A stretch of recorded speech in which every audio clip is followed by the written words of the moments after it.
Cool. Hey, welcome to Blood, Sweat and Talanoa. We're here with Shane Ta'ala. Now, Shane, when we talked last year, you were talking about all of the stuff that you were doing up in Tom Price, basically a fish out of water, but then basically brought the water to the fish in terms of the work that you were doing. But you've had a quite a bit more of an adventure since then. So it's good tonight just to be able to talk about some of those adventures since we talked last time. How you been? Oh yeah, no, it's been awesome. Really, I say that now because I've just come through a pretty strenuous 9-week, what is it, on swing working in a remote, isolated Aboriginal community. But looking back, yeah, I can say, yeah, man, it was awesome. I'm feeling good, so things are going good. And yeah, I just remember from the last podcast we did last year, I think it was around November, sometime like that. Yeah, it's November, late last Yeah, year. yeah, and I was full on into enjoying the new experiences then, but I feel like things have really changed. Like it's been a massive shift in terms of what we're doing now. So yeah, in answer to your question, yeah, we're doing good. Yeah.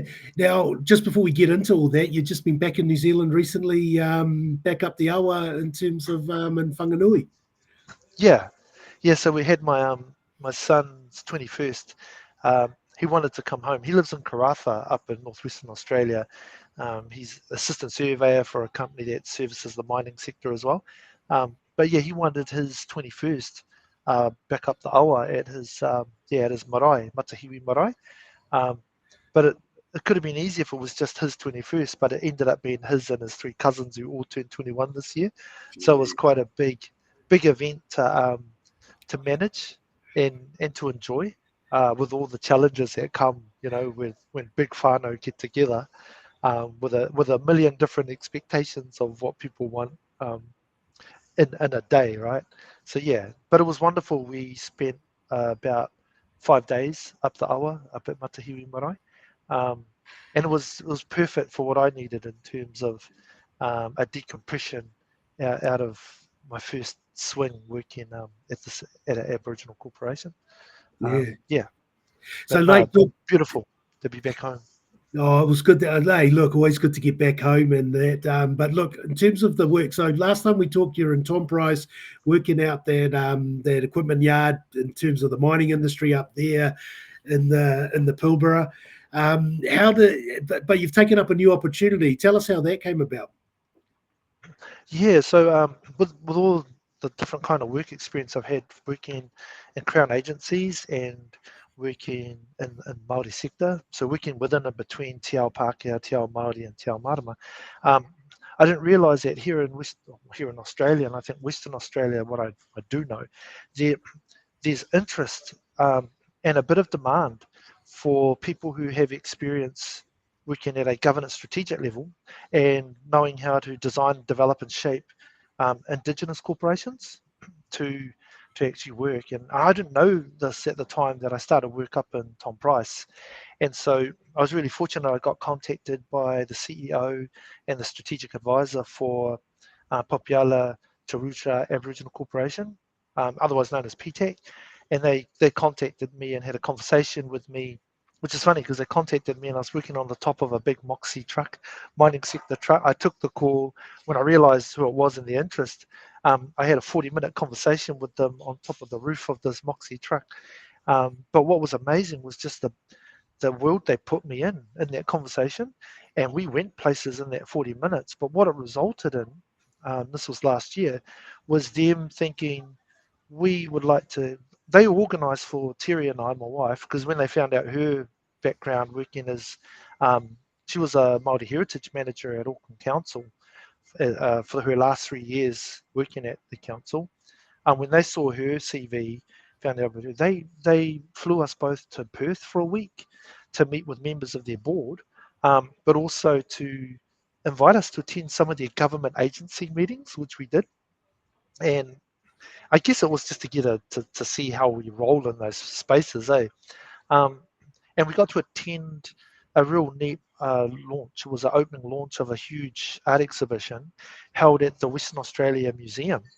and it was around the Spinifex peoples, and that's who the corporation represents and works for.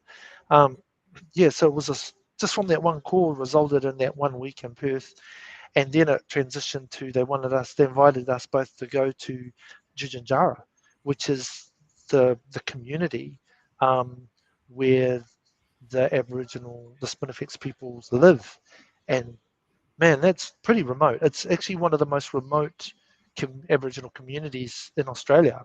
Tell Is us based in whereabouts it Tjuntuntjarra. is. Give us a Yes. location. So it's in Western Australia, but Kalgoorlie. So a lot of people know about Kalgoorlie if you've grown up in New Zealand watching Kalgoorlie 10/7 or something. And so Kalgoorlie is a mining town in Western Australia, and Tjuntuntjarra. So it's easy to find Kalgoorlie. Tjuntuntjarra is actually 10 hours drive by dirt 4-wheel drive road, 10 hours drive north, well, it's actually about east, east of Kalgoorlie, heading towards the South Australia border. So that's where Tjuntuntjarra is. Yeah, so pretty remote community, and that's what they did is they invited my wife and I there for a week, 8 days actually, to just experience and look at the type of work that things that happen there, um, get a feel of the community, the place, and see if we would be keen on taking up those opportunities working there. The role they had offered me was to be their strategic manager for the corporation, and Terry's role, my wife, she's the lived heritage people and culture manager for the corporation. So, and what's really interesting is they've got a Māori Lois Pewhairangi from up the east coast. She works there, and she's been there since 2016. So, and she's a big part too, like of our first offswing. So it's not unusual that we start each day and end each day with karakia. The three of us get together, and it's been amazing how important that's become, um, just to survive the manage the day and what happens and what's required. But yeah, that's how I got there. Shane, what's the role of the tribal entities, these corporations what is their role in terms of Tjuntuntjarra or in terms of general sort of communities, Indigenous Yeah. communities in Australia? Yeah, so I think with when you look at Aboriginal corporations, you got to think of Aboriginal corporations from a sector perspective in terms of Aboriginal, Indigenous peoples, Torres Strait Islanders across Australia. Um, so and a lot of those corporations might operate differently, might have different roles, functions. It really depends on the legislation they're utilising or under, and the purpose and mandate that they have to represent the rights, interests, and aspirations of a particular mob.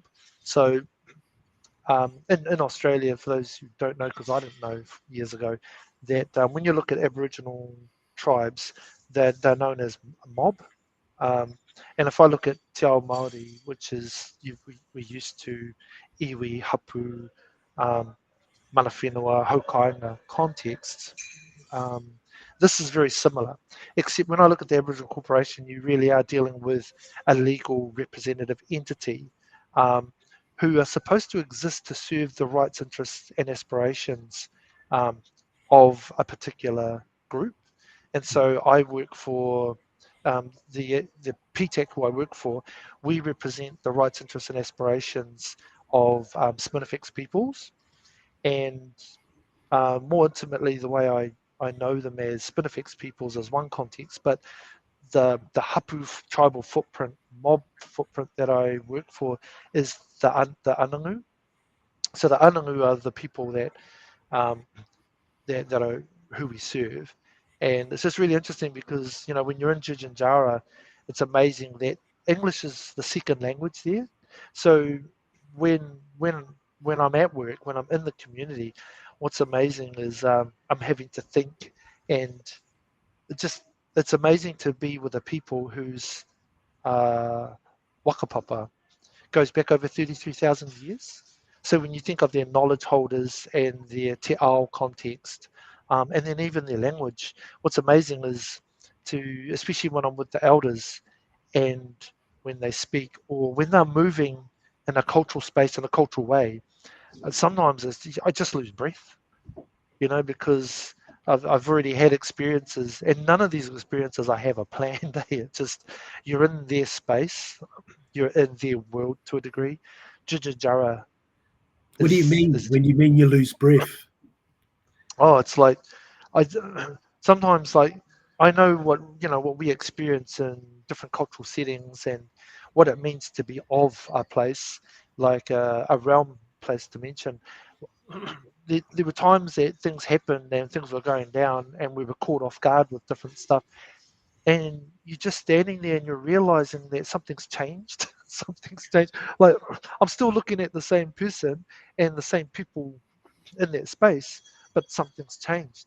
And what I feel has changed was because they had switched back, like a protocol had kicked in, a need had arose that could only be addressed from a anangu way of being, right?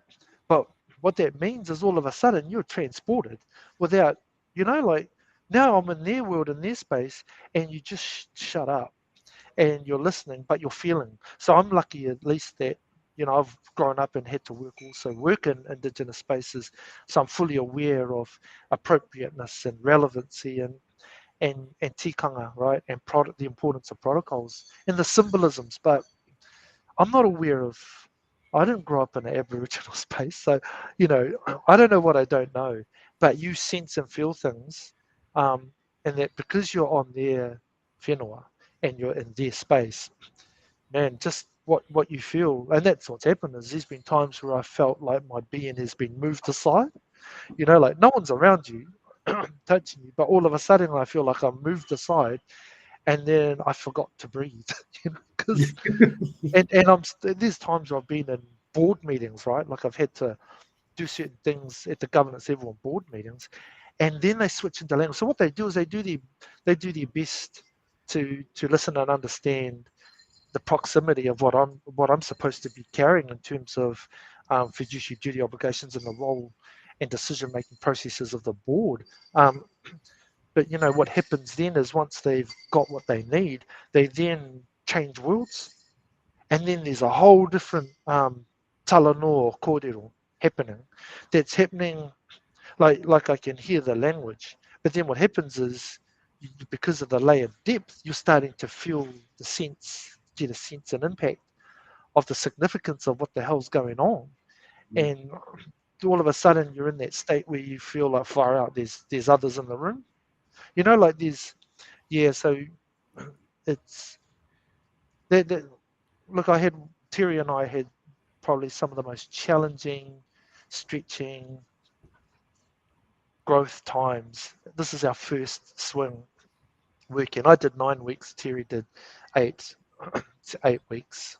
We meant to do 8 weeks on, 2 weeks off.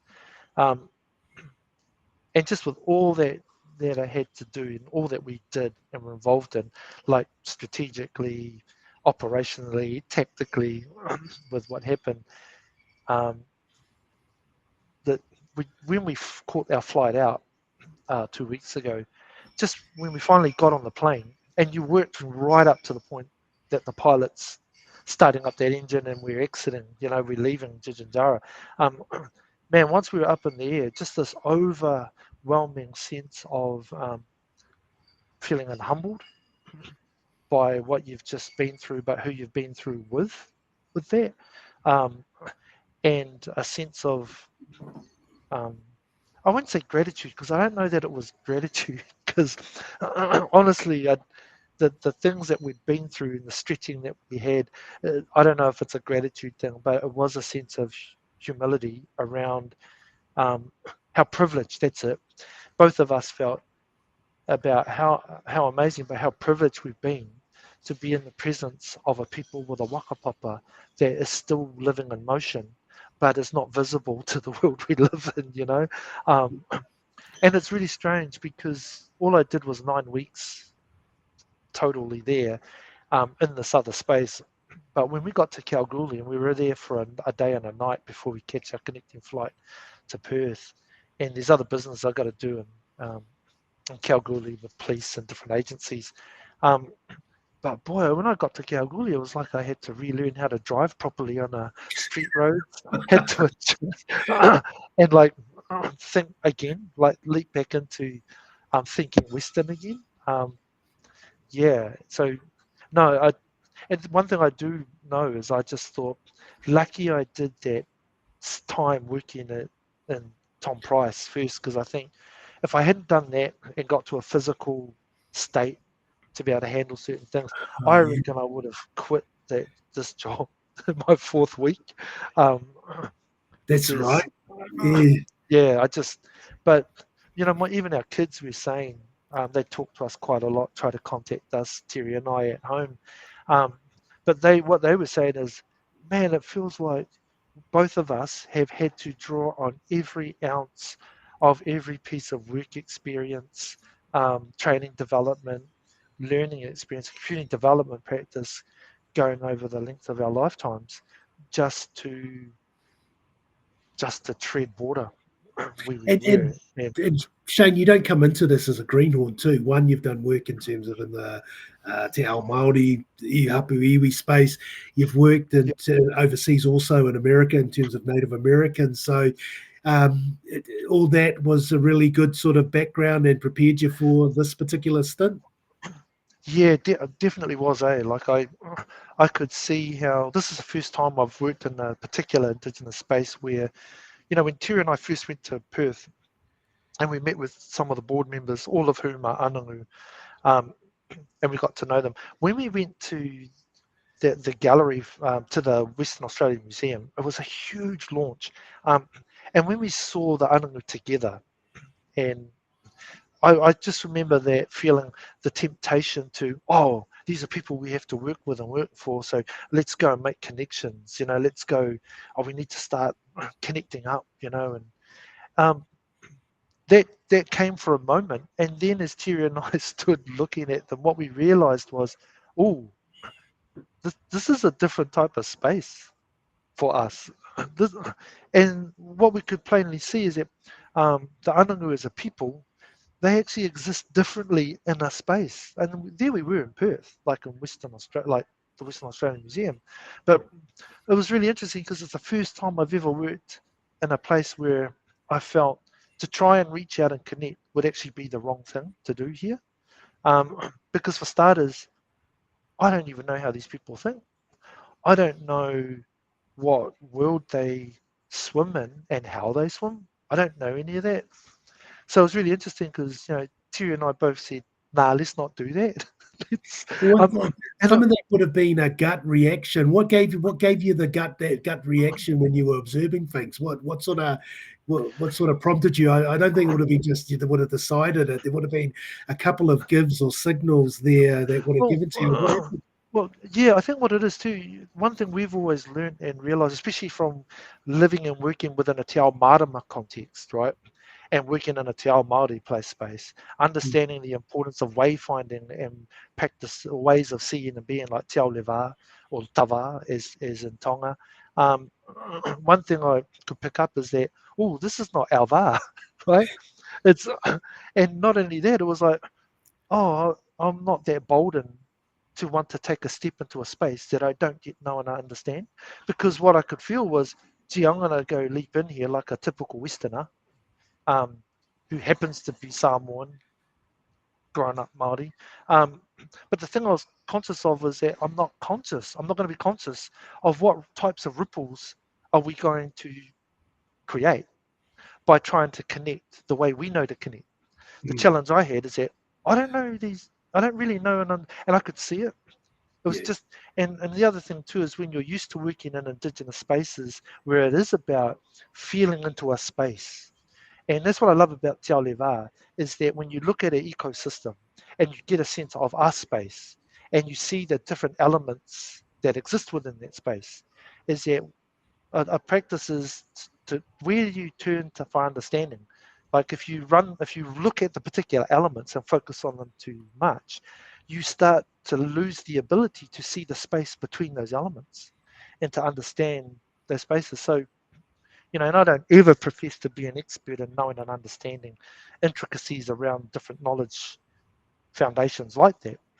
But I'm not that stupid to ignore a voice of tupuna from within, right? Mm. In terms, and that, for Terry and we're lucky because Terry's Māori. She's, we're both of a place. And what was interesting is we didn't know whether it was right or wrong. But what we did know is that I didn't really quite feel right moving in, so I'm not going to move in. So what was weird is that we just met the few we knew in there, and we cautiously moved around them and exited that little group and took our seats, and then just participated in what. And what was really neat is that felt like the right thing to do. I don't know if it was at the time. It was like really weird because that's not my normal practice.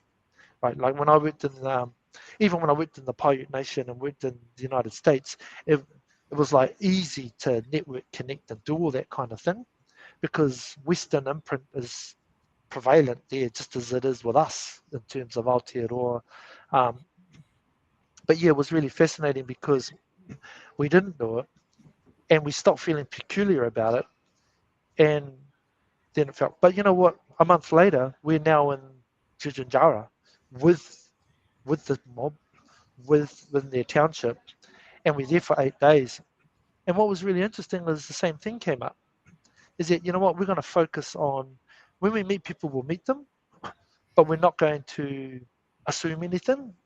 We're going to meet them in the plane in which the introduction is happening. We're not going to overextend ourselves. We're just going to, because what we recognized and felt when we were in Tjuntuntjarra is that, oh, this is not our place, and we're in someone else's space. That's what it felt like. And even though the normal practice, and this is what they're used to, is, see, I'd be deemed as white fella because I'm not Aboriginal. So Terry and I were deemed as white fella mob like all the other white fellas that worked there. But But what happened later? you finally made it. Oh man, finally in another country, Finally. right? Acknowledged as a white fella. But yeah, it was really fascinating because when we were there, we just felt like, you know what, we're just going to continue with that because this is their space. And what we're going to do is we're going to focus on understanding the space first, but we're not going to front anything and we're not going to lead anything. What was really interesting was the feedback we got later on from Ian Beard. And Ian Beard is, he's a white fella who has worked in that community for 40 years. And he's actually married into the community, but he's been through ceremony. So when they look at him, they don't see him as white fella. See, he's one of them, and he has he is pretty much. What was interesting is he is in a unique position for them to be able to negotiate and navigate between two worlds for and on their behalf. And I've loved working with Ian. One of the things he said to Terry and I is he said, "Wow, man, you guys are the right people for this because when you came, you didn't run around trying to be something." Like that's what he picked up. What he picked up was, and that was what was interesting, was because that was our first week there, and we understood and felt a lot by not trying to be anything and not trying to make connect, like a prescribed methodology, just by being there. But what I'm also clear on is that, I'm there because I have a job description. I have specific things that I am employed to deliver, and what I'm looking to do is how do I invest in that in a way that it results in me being tika within that space and not forcing any compromise from the anangu context of being and ways of seeing, um, in order to participate in the white world. Yeah. And so, um, yes, it's been really interesting because it's not something I'm comfortable to not engage. I mean, you know how I work because you and I have worked together. And this is the first time in my life where I found to stop it. So I didn't do any of that. And what happened is the work I was employed to do became a legitimate platform, especially over like that 9-week swing. But what it's resulted in is it's allowed them to build and establish the terms of trust that they need to have with me, as opposed usually when I'm working in community development, I'm at the other end trying ships of trust. from my end. So now I see that from an Indigenous perspective, what I normally do is what's known as a push strategy. But what Terry and I had to experience and learn to go freely with is a pull strategy. Because what it was about acknowledging that, well, this is their space. They are the authority in the space, but they should be the ones that have the power in the space. They should be the ones that have the opportunity to determine whether or not they want to allow Terry and I to enter into these spaces, and how far do they want to bring us in. So that was interesting, because Ian and John Lark, our CEO, John Lark has also been working with the Anangu people since 1986, off and Wow. on throughout his It's, life. So these are white fellas that have really, you know, seen what's happened and experienced part of what's happening of the journey of a people. Um, yeah, so that's what I found was really humbling. Is we weren't required to be subject matter experts. We weren't we chose not to be anything, but to just try to be ourselves as people who are going to be tasked to do things for and on behalf of the Spinifex people. yeah. So it's very new to me, very new to both of us, navigating these spaces, and hence the challenges, eh? Well, the Angangu and the Spinifex people, Tjuntuntjarra, they're actually a special people because, they're people that were actually removed from their ancestral lands in Maralinga, where the nuclear tests were done, where the British did their nuclear testing in the late 50s and early 60s. So, um, yeah, just interesting. Did you see any sort of resonance of that sort of? Um, Um, yeah, that's really interesting, eh? Because like you would assume, right, that there were things like when we think about all the nasty, like in Vietnam, like for soldiers who served in Vietnam, we've got the issues around Agent Orange and all those after effects, and also with Japan and nuclear fallout, that kind of thing, right? Um, what's really interesting is that when I look at the Anangu people, um, their health stats are really quite high, and it's surprising. And I think it has a lot to do with their natural way of living, or where they've come from. And in Tjuntuntjarra, we have a medical clinic, and we have a Spinifex Health, which also works with the ministries of health. And it's also about all that kind of data as well as part of it. But yeah, just from my observation, it's been really surprising. Well, I don't know if I should say surprising. It's one thing that we see is, man, the children are surprisingly healthy, and the people are and really worrying. And you, like any community or society, is still going to be subject to the issues associated with tobacco, um, alcohol, drugs. And bearing in mind, Tjuntuntjarra is a dry community as well. So it's an alcohol-free community. Um, and that's not to say that there isn't any. It is to say, though, that it's really good that the majority of it is predominantly, not it's alcohol free. Now, part of the claim, because there was a claim in terms of that community being removed from Maralinga, and that tied back to ownership of their art in that as well. And Tjuntuntjarra is part of a bigger collective of mid sort of Western Central Australian artists in that. Talk to us a bit about that in terms of, you mentioned to me in one of our conversations around the art centre, and I had this impression in my head of an art centre, but I actually was sort of, it was actually wrong in terms of what it actually meant, and particularly by this sort of collaboration and collective as part of Indigenous art. Yeah, that's right. Funny, because I had the same reaction initially when I first heard of the art centre, and I thought, oh, there'd be a community art centre, and but no, it's the Spinifex Art Centre is renowned overseas as well, around the world, and just some of the people like Nolly, Mr. Walker, and these are artists, and Timo. So these are just names, but these are amazing people that we've had the privilege to meet in the community. But yeah, Nolly in 2024 won the Aboriginal Artists Award, Australian Aboriginal Artists Award, which is it's a huge award, and even in Australia, in the art world, um, very prominent. What's really neat too is it's not uncommon that where community members who are artists and part of the Spinifex art group. Um, and the thing too is when you look at the board of directors of Spinifex Art Centre, they're all Aboriginal, they're Anangu members who lead the direction and of that of the art centre. Um, but it's not uncommon for them to be travelling throughout the year to attend different art exhibition openings in Melbourne, like across Australia, pretty much. Um, yeah, so it's a hugely successful, financially successful as well, art centre. And it's not to say it doesn't have its challenges, like but I guess the thing is, it is highly successful in spite of certain challenges, and I think it's also aware of some of its other strategic um, opportunities that it has, that it needs to also consider in terms of investing um, back to within the community.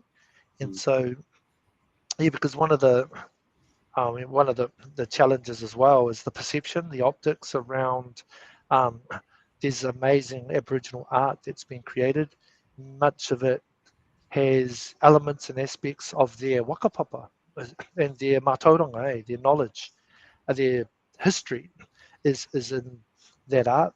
And the challenge is that art has been created, but who's it been created for? And so I've heard um, this conversation within the community at different times. And what's really neat too is the maturity of the two art coordinators they have, who also are aware of that conversation, and they're also aware of it to the point where I know they're also looking for conceptual ideas that might enable how, because that's the thing, the art has been created, it's been commercialized, but that taonga knowledge is going to exist in white homes, right? And I say white because that's how it's termed here in Australia. Um, so that precious taonga um, invested art with that whakapapa in it is being created for a white market, not just in Australia but also overseas. And one of the challenges is that you have the elder generation of elders and who are spending a lot of their time creating the art, but because of their age too, it means that they're really quite tired and exhausted when it comes to the end of the day, and now they don't have much left to be able to invest in what we would know as mana tamariki and rangatahi in terms of passing that knowledge over. So it's kind of like from a Western perspective, we'd be looking at terms like opportunity cost. So there's this wonderful opportunity that comes at a cost, but what is that cost? And one of the challenges too is that it's not like in Australia that um, Indigenous peoples have been afforded a space to be able to have those conversations and to negotiate a different type of model with the art fraternity across Australia that is based on a different demand. Um, yeah, and isn't probably fully aware. It's probably aware, but is thinking, well, that's not really our issue, So there's, but but for me, being in the community and seeing that this transactional opportunity that exists out in just normal society that we live in has huge social, cultural, intimate community impacts um, within a community. And you can see it really clearly when you're in an isolated, remote, isolated Aboriginal community, how quick those things hit, but also the implications of that hitting. So, I'm often talking about the importance of a social policy um, perspective and footprint that we need within the corporation, because so much of what we're having to apply, design, develop, and address as a corporation to meet the rights, interests, and aspirations of Anangu people really requires a social policy um, function and capability to do that. And that's what's exciting about my role is I get to develop a new type of corporate architecture that enables that to occur and to happen um, with a cultural intent and be quite purposeful in how we do that. Because look, the Aboriginal corporations across Australia are in the same similar situational predicament that iwi entities have been, right? Is that they were the formation of iwi entities and were triggered by a colonial requirement and a colonial need or a colonial construct sort of model. And often it's been developed and designed and shaped in the absence of really understanding the cultural context of Anangu people or of Aboriginal people. And so, that's the thing is I see the same things here to what I saw in New Zealand and Aotearoa, is that where Indigenous people are having to utilise systems that were never actually designed or shaped or legislated to serve the rights and interests and aspirations of Indigenous peoples, but they've become the practice model. Yeah. How's that conversation happening in the community then, in terms of knowledge, passing on of knowledge through the traditional sort of avenues that you would have, like down as you talk around the elders in terms of the art? Is there a gap now in terms of that next generation that will carry that forward, and what does that mean in terms of maintaining traditions and that? What's been sort of, I know it's been 9 weeks, but I'm sure you're a very I've observant got some. guy, Shane. Yeah, I think, and then the one thing that's really important for me to know and accept and understand, and for others to understand, is that in the work that I do, I am not a subject matter expert. I don't claim knowledge or understanding of any of those things. The only thing I can do is talk to what I have seen, what I'm a part of, what I know. And the only thing I can do is talk to what might be and what might become, but also always with the proviso that I don't know what I don't know, but I am here to do a role. And so, yeah, it's really, so what I've observed could be wrong anyway, but the thing that I do know when you work in these spaces is there is a constant evolution happening. It's pretty difficult to be able to see things in a context of right and wrong, because when you do that, you're really utilizing a Western notion of how you see things.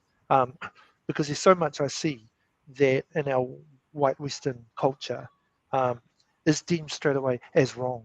But when I look at the context of which things are happening and the and why it's happening, I can't really see it as wrong when I look at the cultural context of what is required.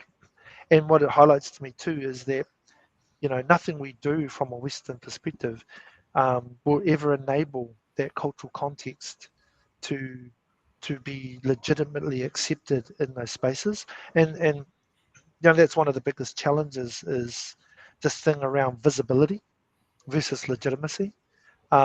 Everything we do in a Western culture is all about optics. I mean, case in point, look at what's happening in the United States, right, with their government and optics around tariffs and all this kind of thing. But people don't actually understand those things. So when I look at our society, um, and when I look at, I've never found myself talking so much about looking at society as I do now, because now I feel like I'm caught between two different worlds completely. Um, but when I do look at our society, it's very transactional, and everything, the outcomes or outputs I'm looking for is always about optics. As long as you're seen, as long as you can be seen to be this thing, doesn't mean that you are that thing. And see, that's different to what First Nations people need. Like, we need optics at a tactical level, optics that can be shaped to allow us to allow Indigenous people to tell their story their way. Because what it results in is not just the visibility of them as a people, but legitimate visibility. And the reason I say that is if I look at Aotearoa as an example, um, it's one thing where iwi and hapu are visible, but often they're visible for us to see them through a Western cultural lens. So yes, they're now visible, in terms of being an entity to conduct negotiations with the Crown to result in different things. But how can they be? What is the burden that needs to be carried and enabled for spaces so that iwi can be seen the way they want to be seen, the way they need to be seen in a way that is legitimate according to who they are as that particular iwi. Because quite often, so much what happens is, even if they do that, the terms of seeing them is not framed from them. it's framed through media, it's framed through a Crown lens, that perspective, and I'm kind of seeing the same thing here when I'm working with agencies. So yeah, that's when I look at optics. Optics are important, but not as important as a people holding the pen to be able to determine the legitimate way of their visibility being prominent within the Crown agency perspective. I say Crown, but over here it's not referred to as the Crown. Over here they call it the Commonwealth. Mm. Yeah, that might be lost on your listeners, but for me as a practitioner in Crown in government, public service spaces at a local government level and at a central government or federal government level, it's really important to have that differentiation and to understand that, especially when you're trying to enable spaces for our people like the Anangu to be able to control and shape the legitimacy of how visible they are in those spaces. Yeah, And yeah, I know you go, mate. Sorry, I interrupted. just also, I think a risky thing for me too is to really mindful of like when I'm working with the Anangu, I've always said to them, like with the board, I am not Anangu, I'm not Spinifex, I work for PTAC, so I will never and can never be your voice in public spaces, and I can never be and will not be your voice to the Crown. But what PTAC does is it gives me the protections. So the corporation actually is really good because it gives me the protections to act with the best interests on their behalf. But what I like is it provides me boundaries. So when I'm in Talanoa or Kōrero like this, sorry, I'm really mindful that there's things I'm really scared to actually touch on in case it puts me in a situation where all of a sudden it feels like I'm having to be a voice for them, and I can't be that. Yeah, so I just thought that's another practitioner sort of limitation, right? That I'm bound by. So even when I'm talking with you, I've got to be really careful about how I talk about the Anangu people, making sure that it's never replacing their voice, that sort of thing. Yeah. Now, mate, I've got a couple of photographs that you've shared with us. I'm going to share them on screen. We'll see if this works, and just take us through sort of what we're looking at.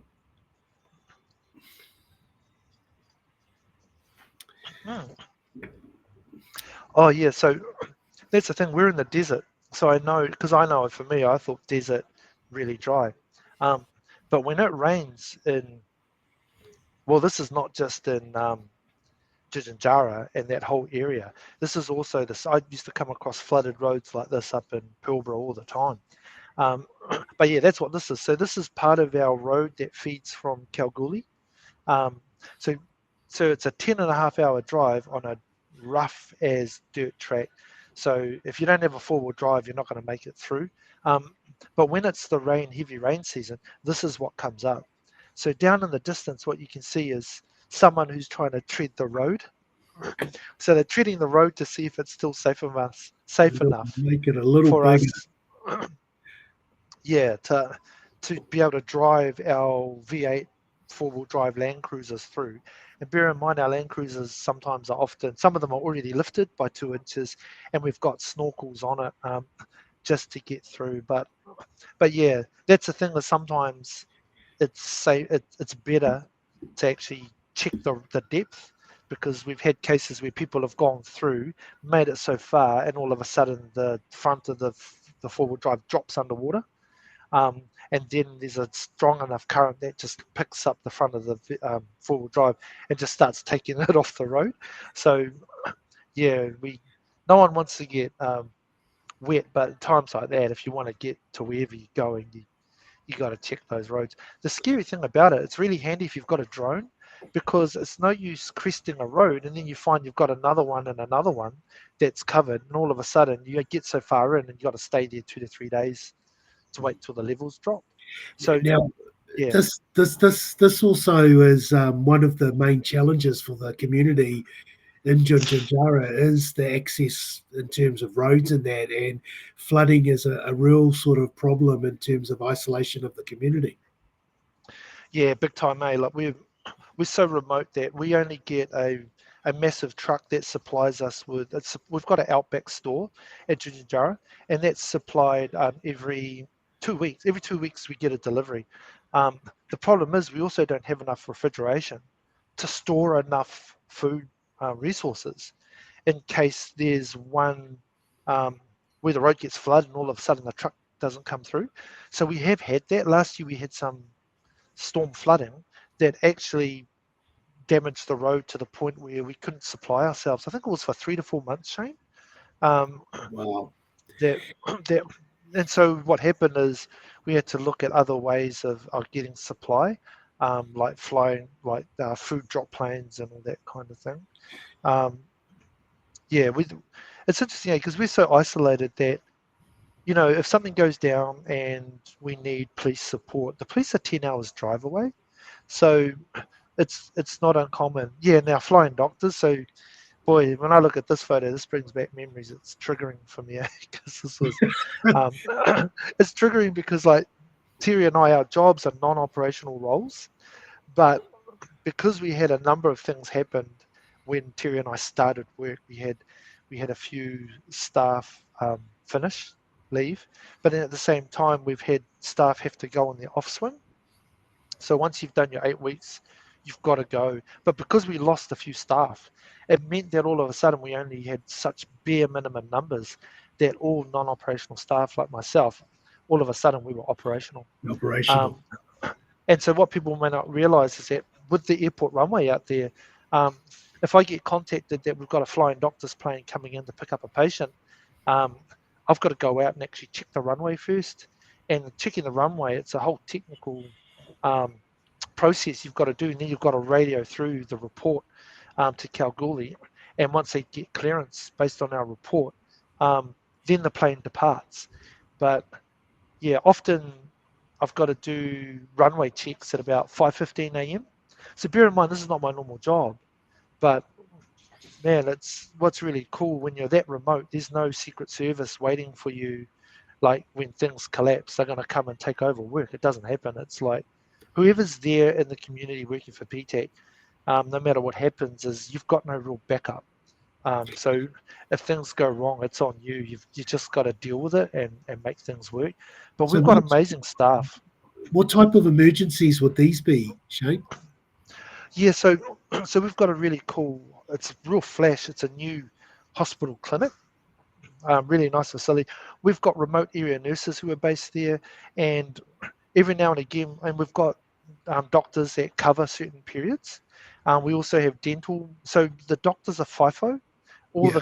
the remote area nurses are also FIFO. So FIFO is fly in, fly out. So they'll do a stint. Some of them are like, most of them are 8 weeks on, 2 weeks off as well.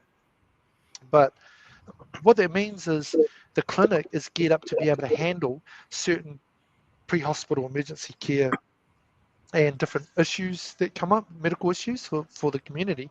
But there's certain things like hip fractures, like if someone slips over, um, real serious things like that, especially for our elderly, but it's quite risky and can become life-threatening. For things like that, we've got Royal Flying Doctors that fly in that will come in and pick up patients for us. So we do a lot of patient transfer. Yeah. But just to give an example, um, there was a 2 week period where it was just because of rostering and things that had happened. It was just Terry and I running the whole township.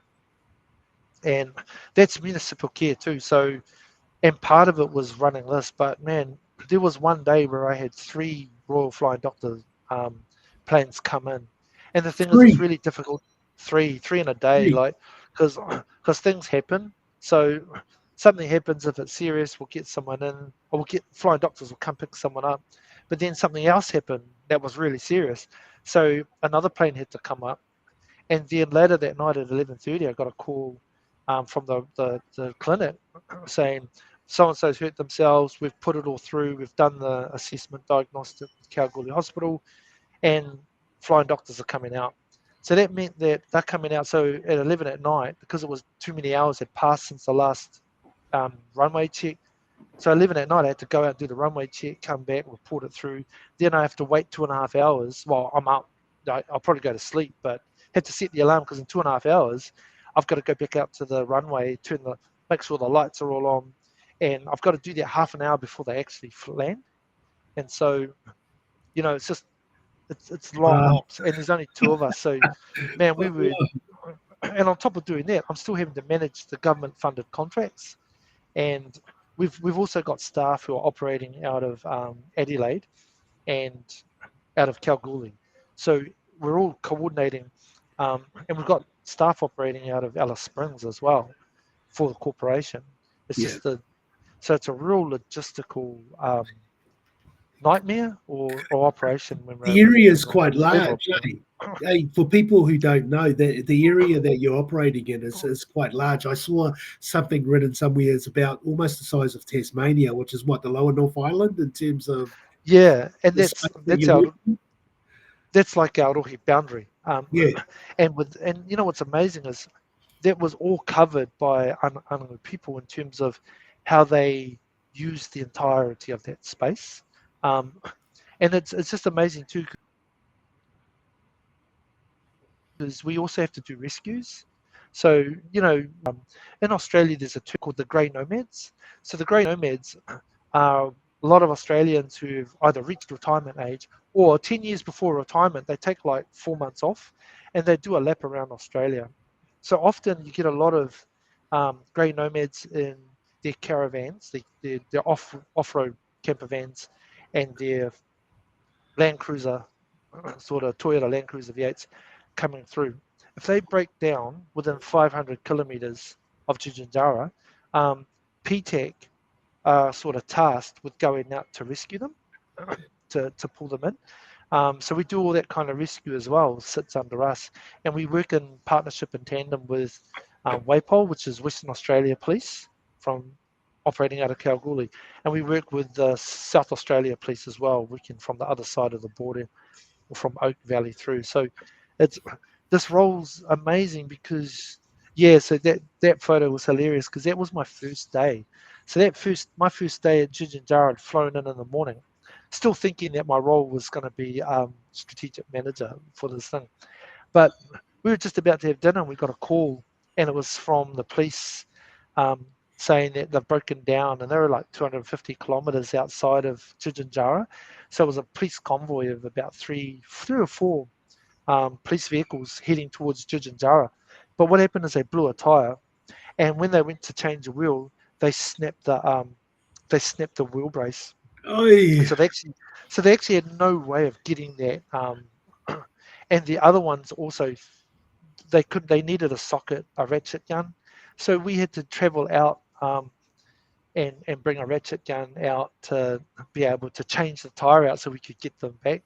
So that's one thing they've realised, the police from Kalgoorlie, is when they come out, they need to make sure they've got ratchet guns in each of the vehicles. But they were fun. Those guys were really awesome, and I've done quite a bit with those guys just in my first swing. But but that's how remote it is.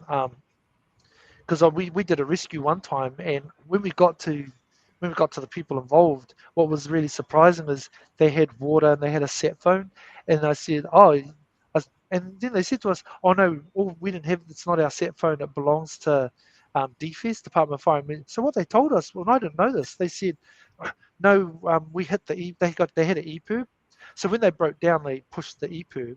But what happened is DFS and whoever covers the coverage for those emergency, those EPIRB beacons, is they sent a plane out, and because it gives you the exact GPS location, the plane came out and circled, and it dropped to them, parachuted down a pack, and then it had food and water, and it had a sat phone. So they were able to communicate back with DFS and coordinate back to us in terms of, and that's what we do is we don't rescue your vehicles, but what we do is we bring people back. And so, man, just on my first swing, I had to manage and coordinate about 7 rescues. like over Hidden certain time. rescues. Yeah, most of them are between Kalgoorlie and Tjuntuntjarra, but I think two of them we did were from the Seduna, South Australia end.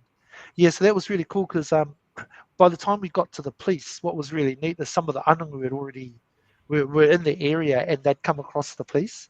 But what they did is they went and caught a kangaroo, and they caught a kangaroo and prepped it and cooked up a meal with the police. And so I caught up with those police officers 2 days later when they were in Tjuntuntjarra. But man, they were awesome, mate. They were raving about the experience that they had with, and I know those men now, like Bernard, Stuart, Nolly, um, yeah, that did that with them. Um, but what was it was surprising for me too. We have no police station at Tjuntuntjarra. There's no police station, but the amount of police I've met that have said, man, they'd be keen as to be posted to Tjuntuntjarra.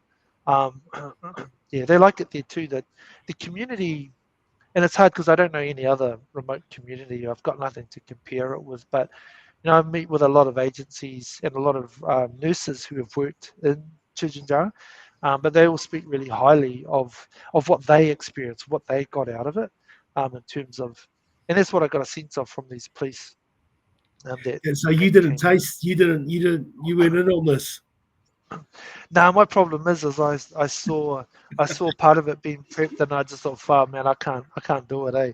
But I have had kangaroo. I have eaten kangaroo before, but I've had it twice in What's different it, with different mobs. But what's man, it, the way I do it at what's it taste Tjuntuntjarra was like? really tasty. Um, well, it's like it's a gamey meat, very lean. And what I had was kangaroo tail, but I've also had kangaroo in a stew. But man, when I had it in a stew, man, it was nice. Like it was rich, but it's just like a meat. It kind of reminded me of a beef stew when I had it as a stew. When I had the tail, the second time I had it was in Jijinjara, and that was real. Man, it was nice. But I also had it with I forgot the the Anangu name for witchetty grub, but man, I had those witchetty grub are nice. They're quite fat. But they reminded me a bit of yams and kumara. Oh, and this is man, this Tell guy's us about awesome. this one. So so this guy's Alex Lark. So he's PTEC's remote essential municipal services manager. So this guy's responsible with his team for all the power grid, the water running. Um, but that was a western brown snake. Um, so it was just interesting because I'd seen snakes in Jijinjara, but that's because I ran over a python when I was coming back from the police rescue at night. But it was huge, like long tail, ran over it. But we stopped and I put the torch out to look for it, couldn't see it. Um, but this one, we had three western brown, um, I think it's eastern brown snake sightings in the actual community itself. And Alex, he saw that one, but someone had come up, so I won't say their name, had come up with a spade and just killed it straight away. Because what Alex wanted to do is what we normally do, is just pick up the snake, take it out in the bush and just let it go.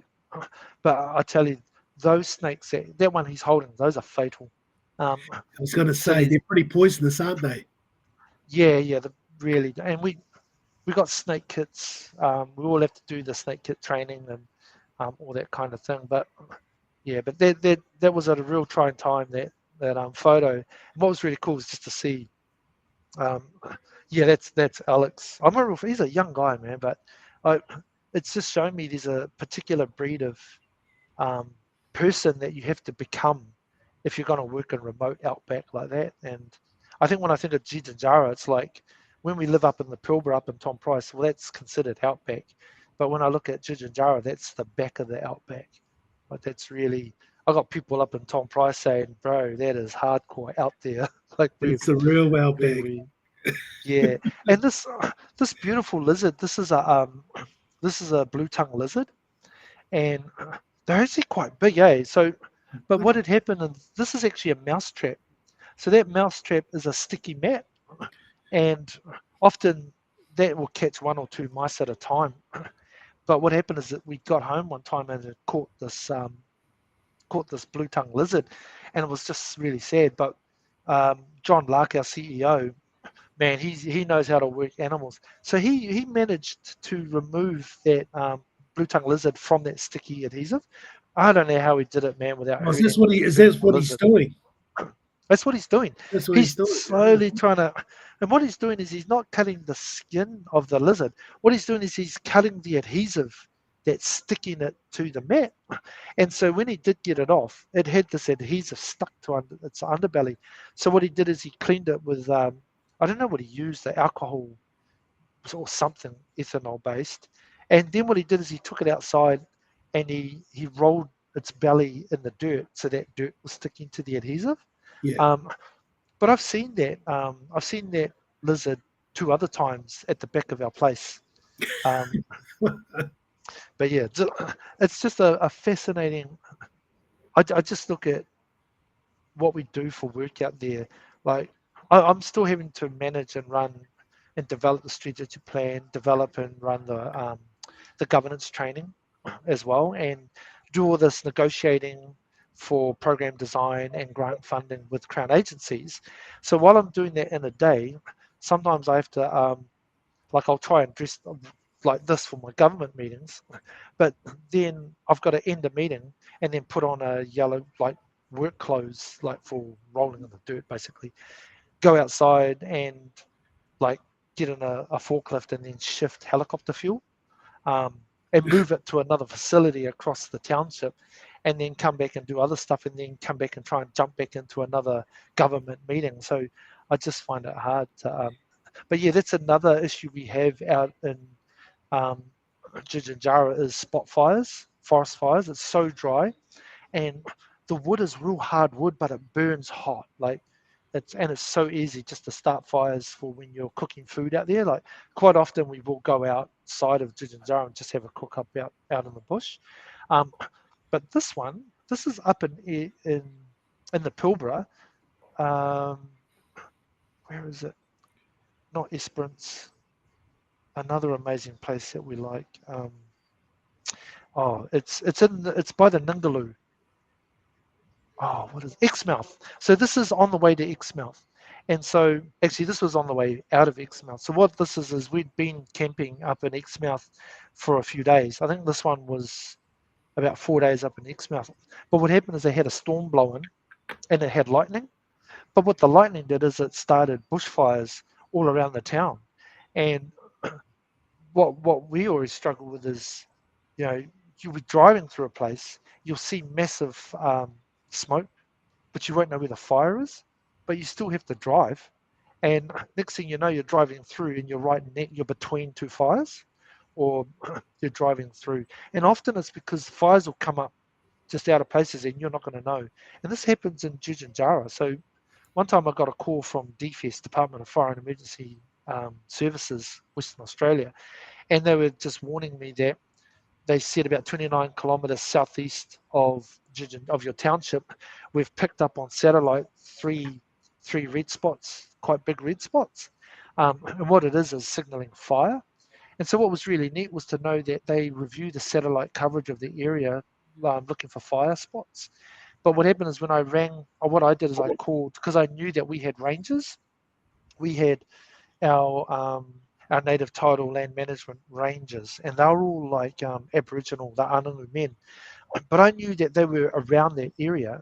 So what I did is I contacted their coordinators to say, hey, look, I've just been contacted by DFES. They've warned me that on satellite they've picked up these big fire spots, like southeast of where we are, 29 k's out. But I contacted them to say, can you give me a location of where our rangers are? Because I just need to let them know that to avoid that particular area. And it was cool because she said, oh no, they started the fires. So because it's part of their so they were back burning and doing it. And I just said, oh, it might pay if we're going to plan back by burnings, if we're going to do that, let's set up a process where we just alert DFES to let them know the GPS location of where we're doing burnings. And it's just all that kind of coordination that needs to happen. And so it's pretty cool here because we do have to be connected and always talking with agency partners. And it's really strange because sometimes I just had meetings today with the National Indigenous Australia, Aboriginal Australia Corporation. Oh no, it's the National Indigenous Australian Agency, they call it. Um, but it's really interesting the way they have to operate and see right down to the local level. So it really pays to work in with them because they also work with the police and with DFS. And so they're another channel that we can work with to make our job easier in terms of them negotiating on our behalf for higher level type things that relate to this. And Yeah. especially like for funding initiatives to make sure we've got sort of relationships where we're more integrated and aligned um, with them.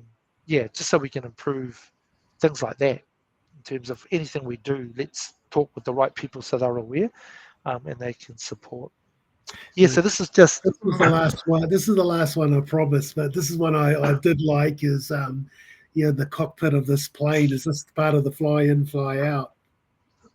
yeah. So it's interesting because we live up in Tom Price, um, and as FIFO workers, what the corporation does is they cover us from everywhere to go. So for Terry and I to get to work to Tjuntuntjarra, that's 3 planes we've got to catch. So we've got to catch a flight from Parabidoo. So we've got to drive an hour from Tom Price to Parabidoo, catch a Qantas flight from Parabidoo to Perth, and then a Qantas flight from Perth to Kalgoorlie, and then we stay the night and catch an early morning flight on one of these planes from Kalgoorlie to Tjuntuntjarra. Um, so what's really cool, and these are usually about 9 or 10 seater planes. Actually, I think they're 10 to 12 seat planes. I've got 2 different types, and our flights only happen on Wednesdays and Fridays. Those are our scheduled flights um, in and out of Tjuntuntjarra. But what's really cool is because I'm not yet a certified ARO for runways, but because I've had to do the job, you get to know all the pilots. And so what they have an unwritten rule where if you're an ARO for a runway field, you fly with the pilots up front. And it's just a real good way for them because what they're saying is they want ARO staff to be familiar with the process in the cockpit so they know so that we know that when they're saying certain things we know what process they're engaging in the cockpit. So yeah, so that was my first time flying out as an ARO, and it was really cool because they do teach you a lot in terms. So now when I'm on the ground coordinating through radio their arrivals and departures, I now know and understand what process he's initiating in the cockpit. Yeah. Just but that's what's crazy about the job. Like our roles, Twitteri and I, is both meant to be non-operational. What I love about the role is that it's not possible to be non-operational when you're out there. You end up doing all the stuff, even at a ministerial level, with Australia government, right down to doing rescues. Like, but for that 2 weeks, I was also having to run and inspect the water levels at the water bore, the water purification plant facility, having to check all the diesel tanks that we have.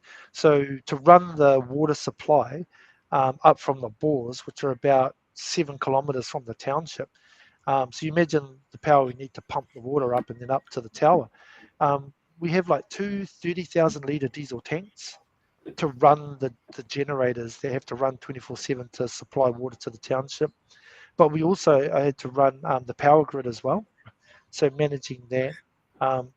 So real hands-on role, and I've just found it's been amazing. But like I said, if I didn't go through that experience of working in the mine sector, I think I would have probably resigned after 4 weeks. But yeah, it's a very different mentality you need to have if you're going to accept a role and work there. And that's the thing for Terry and I was we realised, well, not only is there no one to complain to about stuff, it's no point complaining because we actually chose it. We made the decision to take up those roles and operate, and it's just been an amazing experience. Like now that we're out of our first swing, and look, in all fairness to even our CEO and our strategic advisor saying they said they were surprised we came back because they said what we went through shouldn't have happened. They said that we had to do all that stuff and we hadn't had any grounding or training. Um, and what was really cool is that we were really forced to operate on our own wits. And I got to say, but my response to them was that well, that might be how you see it, but to be honest, I just think Terry and I got so much out of doing that that it's really given us what we need to press forward and actually pull off the goals we have for working for PTAC. Um, but yeah, I look at that now, and Terry and I were just saying that it feels like we've done one of the toughest mental resilience, spiritual, outward bound courses, eh? Um, Yeah. like, yeah, and I think what I really love too is the fact that what I've learned is I reckon once we hit 12 months working in this place, I don't know that there's any leadership course that we could ever do in in the world we come from that's ever going to be able to teach us much. Um, because yeah, what it requires is something beyond normal conventional leadership training. Because you don't have the luxury or the space to talk about your mental state, or your mindset, or all that kind of shit, man. You are feeling every element of it because you are carrying the burdens of a people, of a township, and when that shit goes wrong, it's hitting your door. Like there's no buffer, and it's been amazing, I tough but reckon. amazing. You don't really get a chance to find yourself, do you? Nah, man, like, and yeah, and to be honest, Terry and I even we reflect back at what we went through, and we're surprised at how we feel about it. And I think it has everything to do with your timing in your life, um, and what kind of people you are. But it really does require that you need to find a different type of humility, if you're going to be in those spaces like that, because the things that you're needing to do can't be hampered by you seeing yourself in the equation. Um, and that's what I love about being Polynesian. We innate within us is the sense of the importance of service. But man, working where we've just worked, it's made us have to really unpack that. What does that really mean? When's when's the next stint? When you begin the next stint? Yeah. So we've got another day of meetings tomorrow with different Crown agencies, Mm. and then tomorrow afternoon we fly to Kalgoorlie. We stay a night. So PTEC has a corporate house in Kalgoorlie as well. So we stay a night there, and then we catch our early morning flight Wednesday morning. So Wednesday we'll be back in Tjuntuntjarra. Um, yeah. Now Yeah. theoretically we're meant to do 7 weeks on, and then have a week working from home up in Tom Price, and then we have our 2 weeks off. But man, in this role, we have 16 weeks um, leave really. So 6 weeks of it is annual leave, which we are given, and 10 weeks is part of the 2 week rotations, off swing rotations that we have.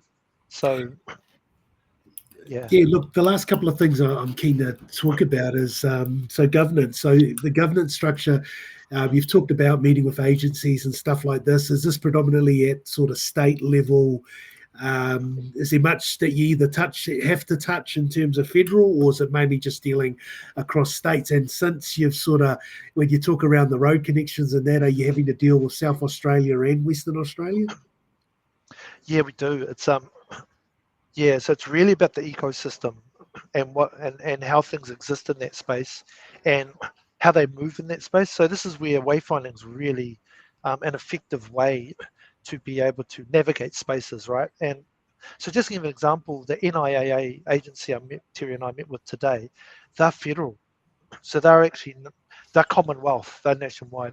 And when we work with Department of Housing, so that meeting's tomorrow. Department of Housing, that's the Western Australia government, so that's not federal.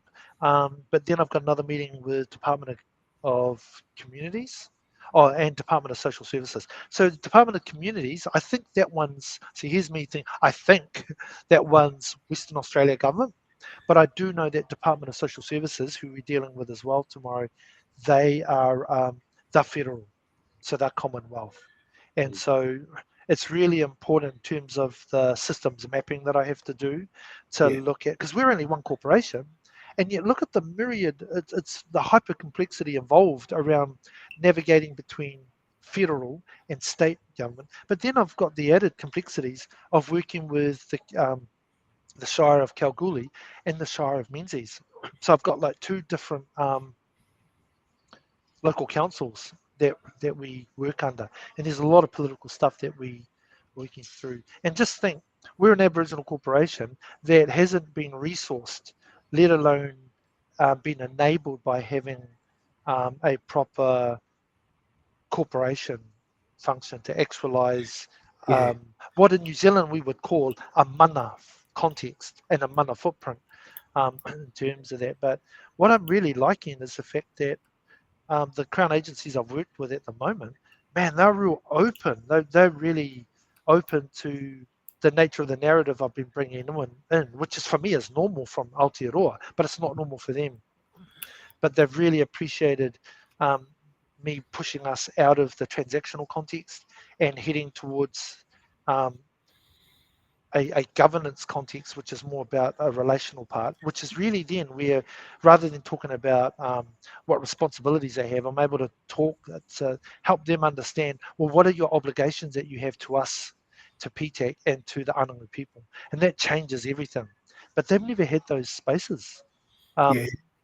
Yeah, and it's been, yeah, so it's really positive at the moment in terms of Because what we're doing with them. the challenges are pretty serious in terms of just the survival of the community if something happens. So infrastructure, roading, all of those particular things, and yeah, you've got to sort of work at the local, state, and federal level. That's exactly right. And when we're working at the local state level, we're talking differently. So the conversation is around what their responsibilities are to us as a community. Whereas when I'm engaging with Commonwealth, I'm not talking about their responsibilities. I'm talking about what are your obligations to us? Yeah, Because that enables them to exert a different pain point and influence on different government departments at a local and regional level to be able to back up what we actually need. But it also allows us to change the nature of the relationship that we have away from a transactional one, where all we're doing is responding to grant funding prescriptions that keep us locked into a transactional base. And what it means is that they fund us for these transactional things, none of which the outcomes actually end up serving the aspirations of the Anangu people. yeah, And so for a lot of public servants, they don't understand that because they're only working on the what and the how. But we've been able to pull off some. So, for example, because we've effectively done that in the last 6 months, and this is the CEO and the strategic advisor working together. So that's John Lark and Carrie Allen. They've been, and look, I don't even know that what they've been doing has been acknowledged or recognised or understood fully by the community. But because they have done that $3 million funding grant that's now been apportioned to look at fixing the road between Kalgoorlie and Tjuntuntjarra and Seduna, well, to Oak Valley, really.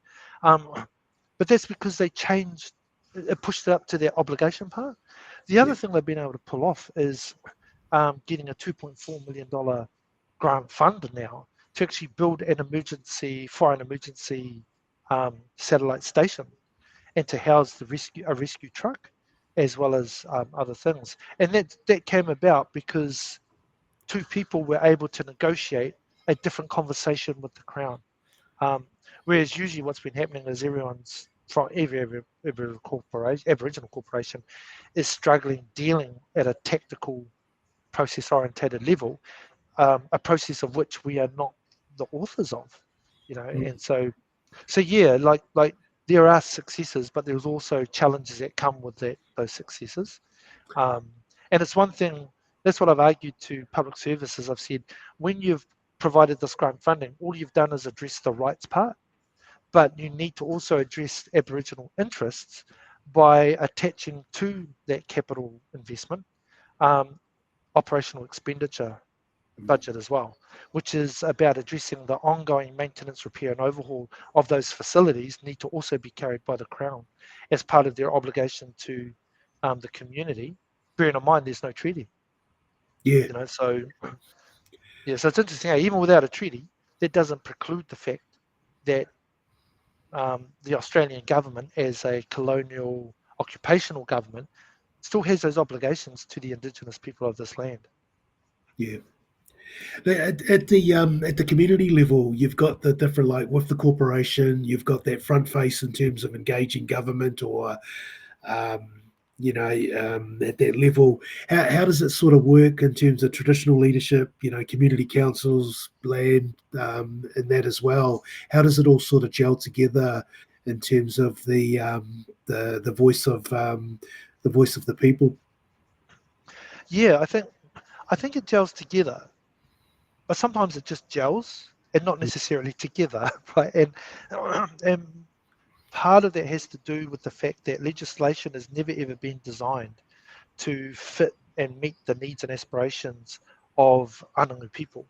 And see, I don't talk about Aboriginal situational position, because that's across Australia. But when I look at, but they're all going to be experiencing the same. So the biggest challenge we have, say for example, is you've got a Native Title Act, which is the 1995 Act.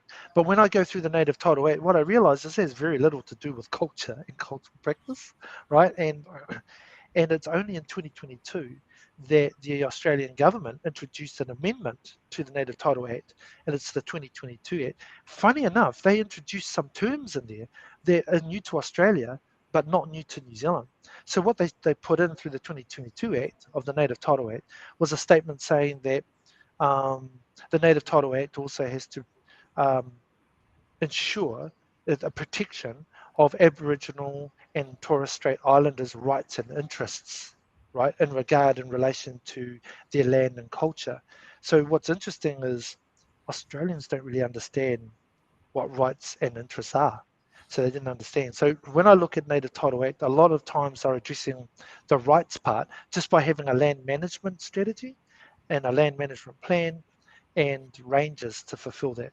But that's purely tactical operation on the land. It doesn't enable and address the cultural needs of practice, tikanga protocol, through the land or on the land.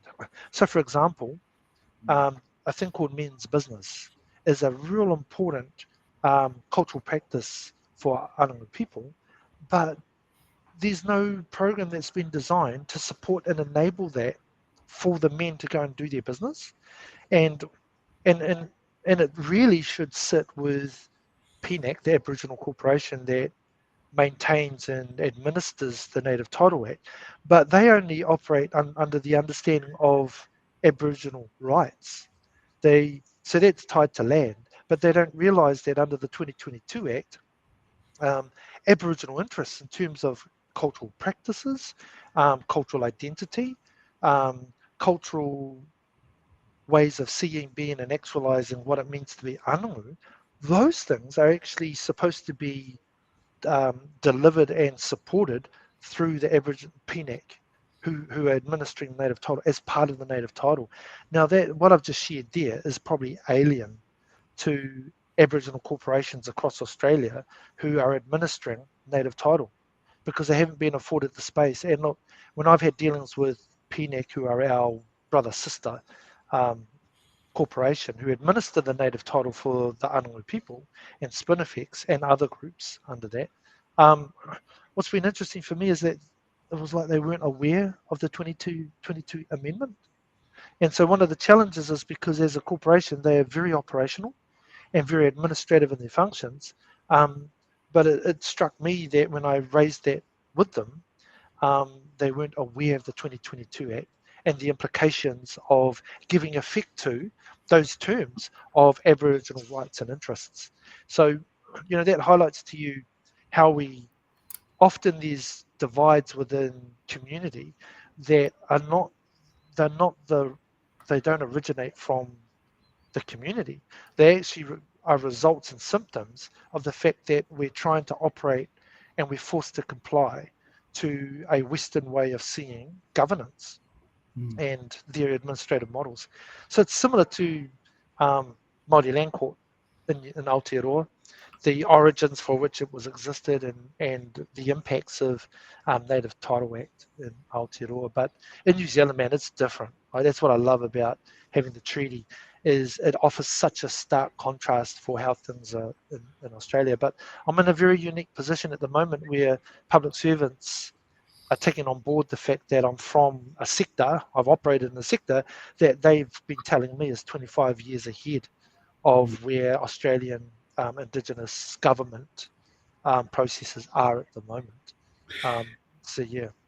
Well, mate, you talk about not having that sort of over-encompassing sort of treaty um, as well in terms of this situation. I'm just wondering, off the back of a couple of incidents over Easter weekend, in terms of the disruption of Welcome to Country at the Anzac ceremony in Melbourne, the sort of cancellation of the Welcome to Country at the Melbourne Storm, South Sydney sort of game in Melbourne as well at the weekend, off the back of the referendum over a year, 18 months or so ago.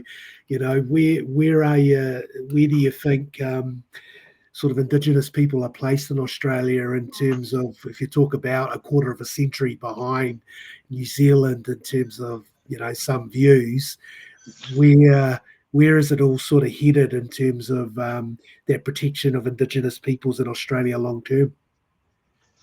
Yeah, it's that's such a big one too. Like I'm happy to say, I've only been in this country in under 2 years, right?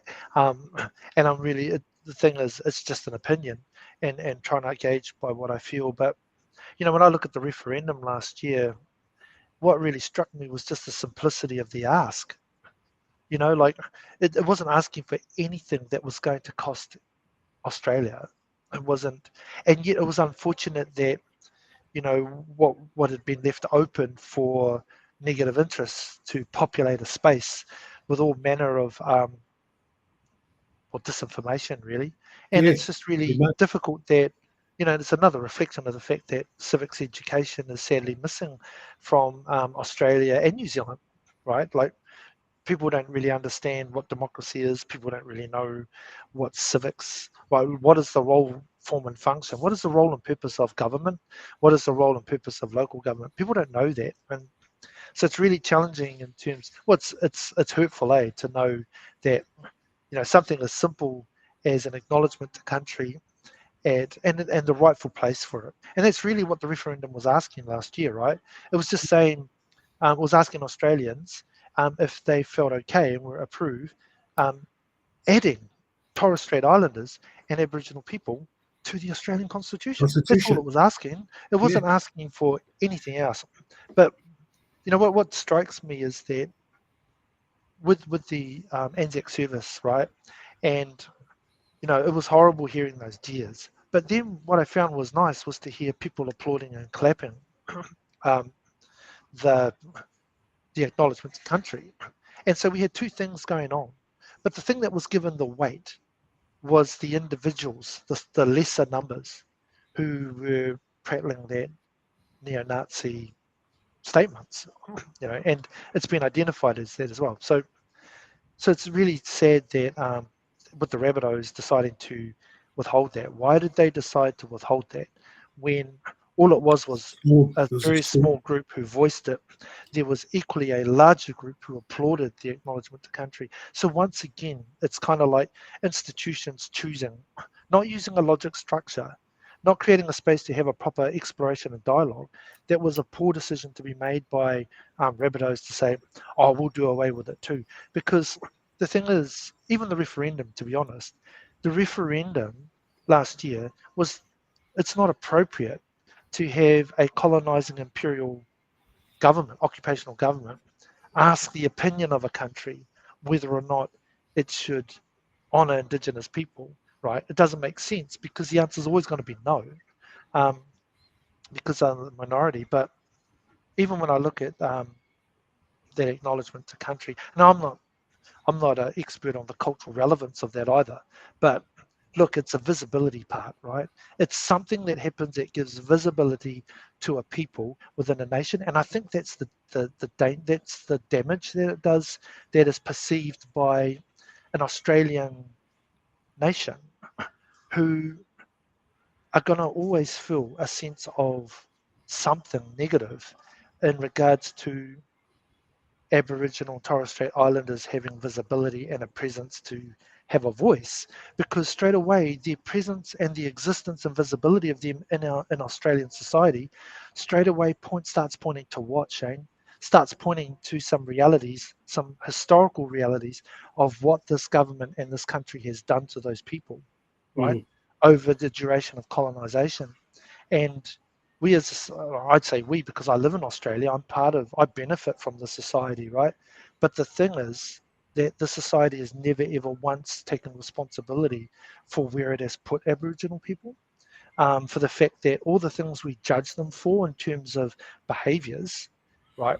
But those are behaviours that are a response and a reaction to not actually fitting in, and it's really difficult because now that I've been in Tjuntuntjarra, now that I've seen, and bearing in mind, the Anangu people just came out of the bush around the 50s, Mm. 1950s. There's some amazing elders and people that Terry and I get to be with in community who just came out of the bush in 1986.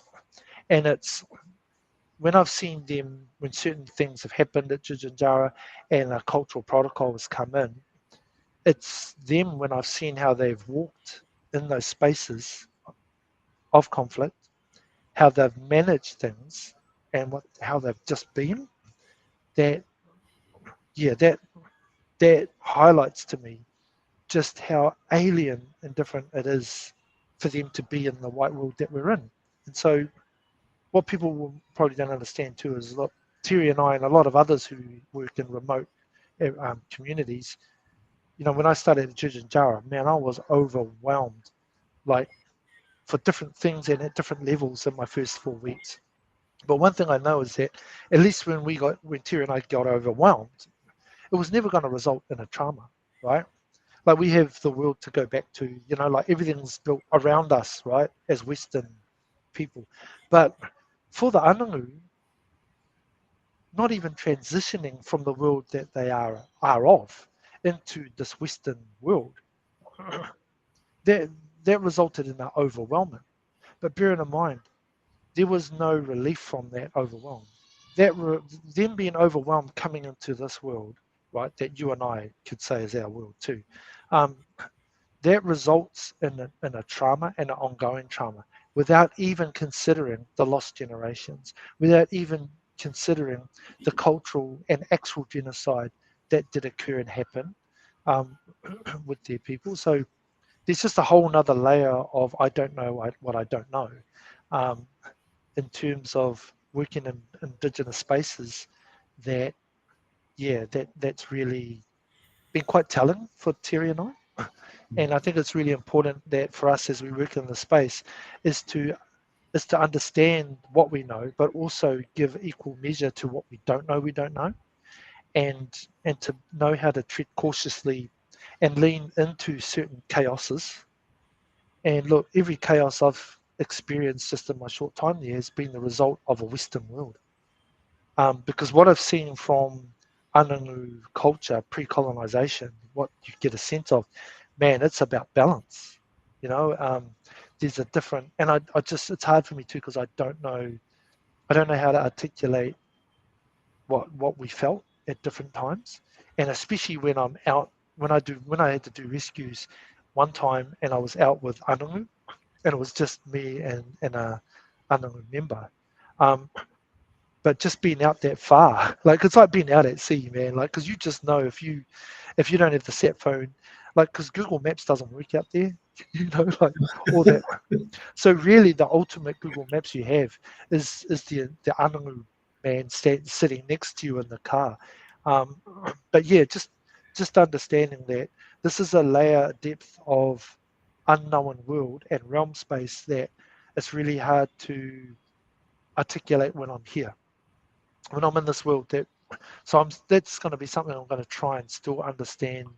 How do I explain that? Because a lot of people, it's weird, eh? Because a lot of people say, "Oh, that's that hairy fairy stuff," but far, not when you're there, Not when you're not when there. you're, Yeah. not when you're in it, man. It's like yeah, yeah. It just, it feels more real than things I've seen at times, and Yeah. um, and that's about and that's really feeling privileged really and humbled, but also being mindful how can I be careful around how I can share about the unknown people and the spaces. And look, there's so many of us as staff coming that are having, and that's one of the things I have to do is I've got new staff starting next week. Some are here. I'm meeting with them here. They've flown in from Adelaide, and one of the things I have to do is look at how can Terry and I and other parts of PTAP better support them in their journey. And man, because it's not going to be. That's one thing I know, man. It's not like any job you've ever done before. You know, working in remote community. And I'm excited about what I think it's going to do to Terry and I too over the next few more swings. Um, yeah, I don't even know if I answered your question, but yeah, look, just in regards to that, it's an indicate that the behaviour that we're seeing come out, those desperations, um, it's an indication of where people are at. But what I really think is positive is for the yes referendum, 6.9 million Australians voted yes. And there are not 6.9 million Aboriginal peoples in Australia. Well, maybe there are. But when I look at the number of Aboriginal people who are registered to vote, that was a very small number. There was something like, I think it was 760,000 registered to vote. And so of that number, there was probably even smaller number that voted. So when you think of a population of 6.9 million Australians voting yes, that is a lot to think. That's more than they've probably had before. And what I love about walking around here, I meet no shortage of white Australians who I don't want to say they're sympathetic. What I want to say is they understand enough of the space to be pro Aboriginal peoples. And I think that's just going to grow. So when I see things happen like what happened at the dawn ceremony, I'm thinking one day we're going to see enough. We're going to see that diminish more, and it's going to start being the voice of a diminishing group. And it's really looking at how do we invest in getting more public servants to advocate and act on behalf of Aboriginal peoples, but also how do we grow the visibility and the optics across Australia where more Australians are able to feel they can connect to get an understanding, of that space. Yeah. So that's just where I'm at with it at the moment. Shane, always a pleasure. And look, congratulations to you and Terry on the work that you're doing. It sounds like it's very much been a real life experience in terms of the first 9 weeks. And just imagine you've got a couple more sort of swings to go. So imagine the knowledge that you're going to be building from this experience and the work that you guys are doing. So, I really appreciate the time. Cool, Shane. And thank you too. Yeah. I mean, like I say, it's a podcast, but it helps me with reflective practice. So, for myself, So, and I'm glad that I can just say, look, it's just my opinions. I'm not claiming that it's any fact-based thing, but it really just reflects the experiences that I've been going through. And we're just lucky to be in a good position at the moment with it. So no, thanks, Shane. Yeah, really appreciate you and what you do and just being able to participate. So thank you to you and your listeners too. Great. And look, I'm always welcome to be back and would love to hear sort of this continuing sort of adventure from Tom Price to Tjuntuntjarra and wherever beyond there. So, and look, I just think you bring a lot to that role anyway, that you understate in terms of some of your previous experiences. So I've got no doubt you're going to have a really successful sort of stint, but that also you'll bring a lot to the community there as well. So wish you all the best, and thanks for coming on, and we'll see everyone next time. Awesome, Shane. Yeah, Paupiyala more. I'll chat to you later.